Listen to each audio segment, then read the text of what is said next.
upon entering Earth's atmosphere, becoming what we used to be calling shooting stars.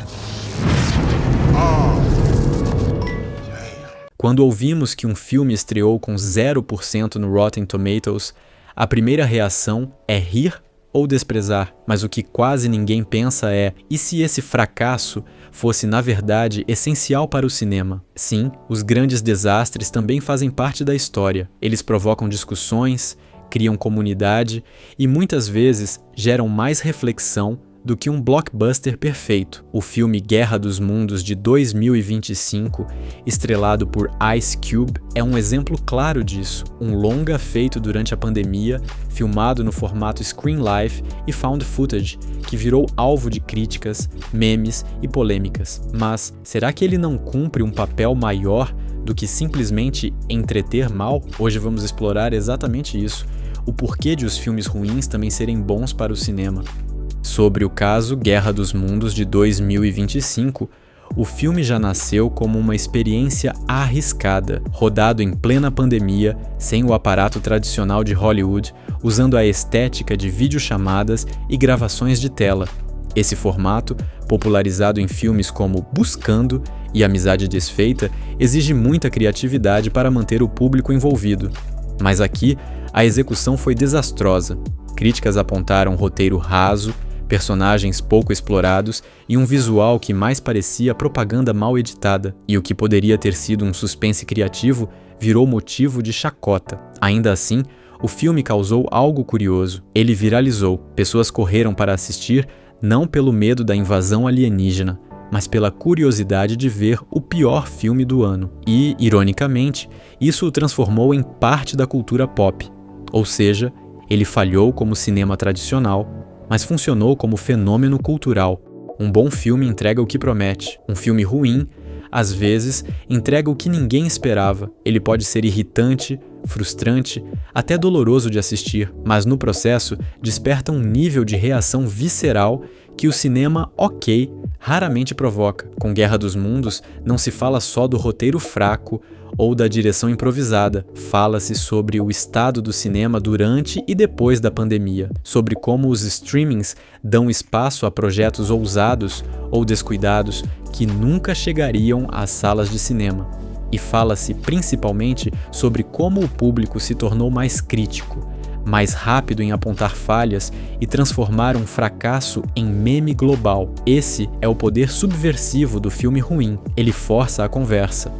Não é a primeira vez que isso acontece. O cinema já abraçou vários desastres que viraram cultuados. The Room, de 2003, de Tommy Wiseau, considerado o Cidadão Kane dos filmes ruins, hoje é exibido em sessões lotadas no mundo inteiro. Filmes como Gotti, de 2018, estrelado por John Travolta, ou As Mil Palavras, de 2012, com Eddie Murphy, também foram detonados, mas continuam lembrados justamente por isso. E agora, Guerra dos Mundos, de 2025, entra nessa lista histórica, um fracasso absoluto que, paradoxalmente, garante sua imortalidade cultural, porque o esquecimento é o verdadeiro fracasso. E se estamos falando dele, debatendo, criticando ou rindo, é porque de alguma forma ele venceu.